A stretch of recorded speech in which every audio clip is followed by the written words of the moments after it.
यह वीडियो केवल शैक्षणिक उद्देश्यों के लिए बनाया गया है। यदि इस वीडियो में किसी प्रकार की कोई गलती होती है या किसी को भी ठेस पहुंचती है तो उसके लिए हम क्षमा प्रार्थी हैं।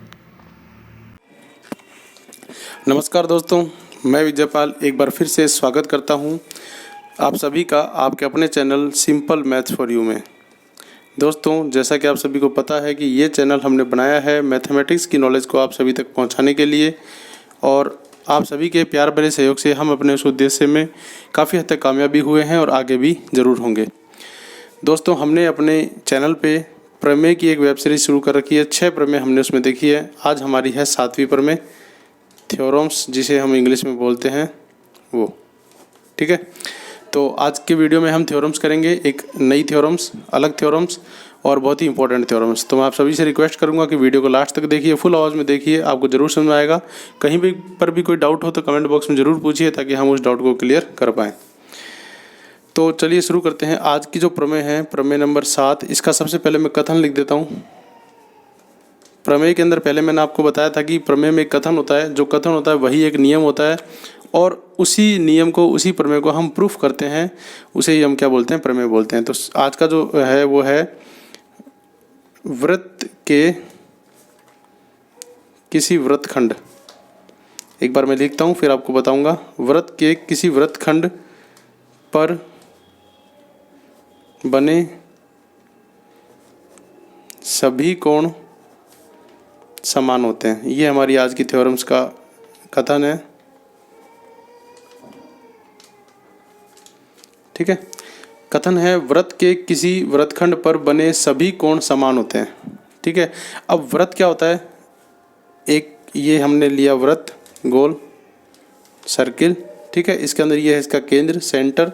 और वृत्तखंड क्या होता है? जब आप वृत्त में कोई भी जीवा खींचते हो, कॉर्ड खींचते हो, जैसे सपोज ये हमने जीवा खींची, क्या खींची? जीवा। इसको हमने नाम दिया ए, इसको नाम दिया बी, ये सेंटर है ओ, ये हमने जीवा खींची ए बी। तो इस जीवा पर जितने भी कोण बनेंगे वो सारे क्या होंगे? बराबर। अब जीवा पर कोण कैसे बनेंगे? देखो, एक पॉइंट ये लेना है, एक पॉइंट ये लेना है, और सपोज मैंने एक कोण बनाया ये, तो ये वाला कोण, या सपोज मैंने एक कोण और बनाया ये वाला कोण, या सपोज मैंने एक कोण और बनाया ये वाला कोण। अब वैसे तो ये कोण क्या है? अलग अलग है। एक ये कोण है, एक ये कोण है, और एक ये कोण है। इसको मैं अगर P नाम दे दूं, इसको मैं Q नाम दे दूं, और इसको R नाम दे दूं, तो ये अलग अलग कोण बन रहे हैं। कोण P बिंदु पर, Q बिंदु पर और R बिंदु पर। वैसे तो ये कोण क्या बन रहे हैं? अलग अलग बन रहे हैं, लेकिन इन कोणों की जो भुजाएं हैं वो उन दोनों का जो ओरिजिन पॉइंट है वो A और B ही है। यानी ये भी A वैसे B पे बन रही है, ये भी और ये भी। तो ये एक ही वृत्तखंड है, ये जीवा है, और वृत्त का जो ये भाग है इसे हम वृत्तखंड बोलते हैं, सेगमेंट। ठीक है, तो इससे बने हुए ये तीनों कोण हमेशा क्या होंगे? बराबर। ये आपको प्रूफ करना है, ये आपको ध्यान भी रखना है, हमेशा बराबर होते हैं, और आज की थ्योरम्स में हम इसको प्रूफ भी करेंगे। तो चलिए फटाफट से शुरू करते हैं। पहला जो पॉइंट होता है वो होता है दिया है, या इंग्लिश में हम इसे क्या बोलते हैं? गिवन। तो इसके अंदर क्या गिवन है वो हम यहाँ पे लिखेंगे। तो हम यहाँ पे लिखेंगे ओ वृत्त का केंद्र है। ठीक है, ओ वृत्त का केंद्र है। उसके अलावा ए बी जीवा है, कोण ए पी बी, कोण ए क्यू बी व कोण ए आर बी, ये 3 कोण हैं ए बी वृत्तखंड पर बने हैं। ए बी वृत्तखंड पर बने हैं, ये आपको दिया हुआ है। ठीक है, और ओ वृत्त का केंद्र है, ए बी जीवा है, और ये 3 कोण वृत्तखंड पर बने हुए, ये आपको दिया हुआ है। ठीक है, अब नेक्स्ट आता है सिद्ध करना है। नेक्स्ट जो स्टेप आता है क्या आता है? सिद्ध करना है, या इंग्लिश में हम लिखें तो उसके बोलेंगे टू प्रूव। क्या सिद्ध करना है? अब देखो, आपको सिद्ध करना है ये तीनों कोण बराबर होते हैं, लेकिन तीनों को सिद्ध करेंगे तो थोड़ा टाइम ज़्यादा लग जाएगा। या हम एक साथ भी कर सकते हैं, या आप किन्हीं 2 को कर दो, इन दोनों को कर दो, या इन दोनों को कर दो, किन्हीं भी दोनों कर दो। चलो मैं तीनों को ही करके बता देता हूँ। तो हमें प्रूफ करना है कोण ए पी बी बराबर कोण ए क्यू बी बराबर कोण ए आर बी। ये हमें तीनों को बराबर प्रूफ करना है। ठीक है, क्लियर है? फिर उसके बाद नेक्स्ट जो स्टेप आता है वो आता है रचना। नेक्स्ट जो स्टेप आता है वो क्या आता है? रचना, या इंग्लिश में क्या बोलते हैं इसको, कंस्ट्रक्शन। अगर आप हिंदी मीडियम से हो तो आप केवल हिंदी लिखना, इंग्लिश मीडियम से हो तो केवल इंग्लिश लिखना, ठीक है। कंस्ट्रक्शन में क्या होता है, हमें इसे प्रूफ करने के लिए किसी भी चीज़ की अगर और लाइन खींचने की या कोई भी डायग्राम बनाने की इसमें ज़रूरत पड़े तो हम इसमें ये बनाते हैं, ठीक है। तो यहाँ पर हम रचना करेंगे, देखो ओ बिंदु है, ये ओ बिंदु है, हम क्या करेंगे इस ओ बिंदु को इस ए से मिलाएंगे और इस ओ बिंदु को बी से मिलाएंगे, ठीक है। तो हम यहाँ पे लिखेंगे ओ को ए व बी से मिलाया तथा कोण ए ओ बी की रचना की, ठीक है। ए ओ बी को मिला दिया और ये वाला कोण हमने क्या कर दिया, बना दिया, ठीक है। ए ओ बी की रचना की। ये हमने कोण इसलिए बनाया है क्योंकि हम इस कोण की सहायता से ही इनको बराबर प्रूफ करेंगे।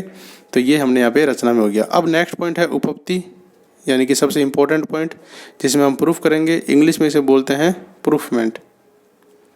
इंग्लिश में इसे क्या बोलते हैं, प्रूफमेंट, ठीक है। प्रूफमेंट में क्या है, अब देखो यहाँ पर आप ध्यान से देखो चित्र के अंदर ए ओ बी जो है वो केंद्र पर बना हुआ है और ए पी बी है वो शेष परिधि पर बना हुआ है। तो हमने जो सबसे पहली दूसरी जो प्रमेय पढ़ी थी या शायद पहली प्रमेय पढ़ी थी उसके अंदर यही था। अब यहाँ पे लिखो,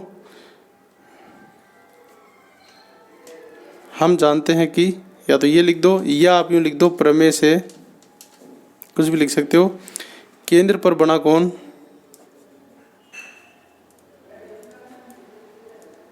केंद्र पर बना कोण